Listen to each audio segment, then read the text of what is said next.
The receipt lay on the table like a quiet accusation. $0. Not even a single coin.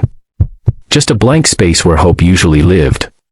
For Marisol Hayes, standing in the middle of a busy diner with the hum of clinking plates and the smell of coffee in the air, that empty line felt heavier than the entire shift she'd worked.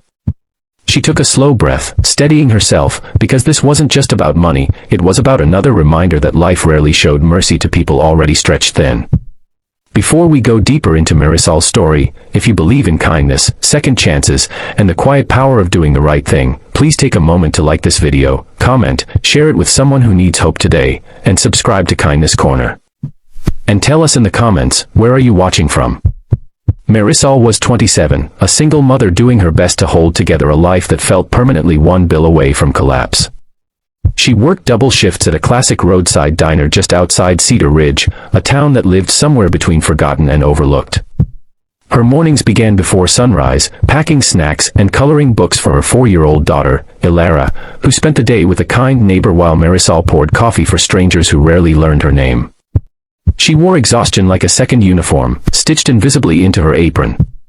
That afternoon had been especially long. The lunch rush blurred into late afternoon, and then came the man everyone noticed the moment he walked in. He didn't announce himself, didn't demand attention, but something about his presence shifted the room. He wore a tailored coat, carried himself with quiet authority, and spoke politely but sparingly. His name, printed on the credit card slip later, was Grant Hollowell, a name Marisol didn't recognize, though many in the world did. A billionaire, though she wouldn't learn that until much later. Marisol treated him like she treated everyone else.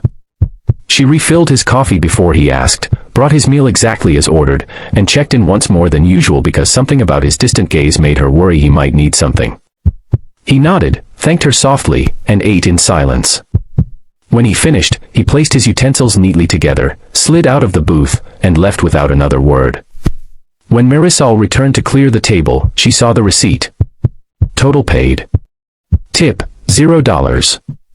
Her chest tightened, not with anger, but with that familiar sinking feeling. She thought about the grocery list taped to her fridge at home, the school supplies Ilara needed, the rent due in 10 days. She swallowed hard, reminding herself that kindness wasn't transactional. She wiped the table carefully, stacking the plate, when something stopped her. The plate didn't move smoothly. It caught on something beneath it.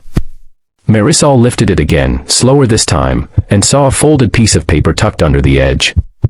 Her name was written on it in careful handwriting. Just her first name. No flourish. No explanation. Her heart began to race, not with fear, but with curiosity that felt almost sacred. She waited until the rush quieted before opening it, hands trembling just enough to notice. Inside was a note, simple and unadorned. It spoke of observation, of noticing how she balanced a child's drawing tucked into her apron pocket, how she spoke gently to every customer, how she worked with dignity even when the day was unkind. It ended with a sentence that made her sit down in the booth, breath caught in her throat. This is not a tip. It's an opportunity. Tucked behind the note was a business card and a folded check. The number on it made her vision blur, not because it was extravagant, but because it was exactly what she needed. Enough to cover rent, childcare, and a little more. Enough to breathe again. But more than that, the card invited her to call. No obligation. No promises. Just a door cracked open. Marisol went home that night in a daze. She held Ilara a little longer than usual, listening to her chatter about the shapes she'd learned that day, feeling something unfamiliar bloom in her chest, possibility. The next morning, after dropping Ilara off, Marisol sat in her car for nearly 20 minutes before dialing the number.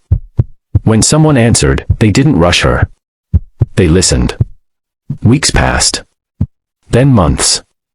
Marisol didn't quit her job right away.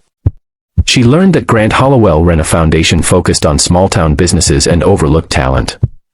He believed dignity came from work, not handouts. The note had been his way of testing something, not her obedience, but her attention. Would she notice what others missed? She did.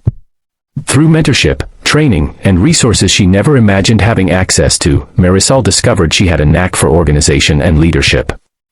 The diner owner noticed too, offering her more responsibility. Eventually, with guidance and a modest grant from the foundation, Marisol helped modernize the diner's operations, turning it into a community hub that hired other parents juggling work and family.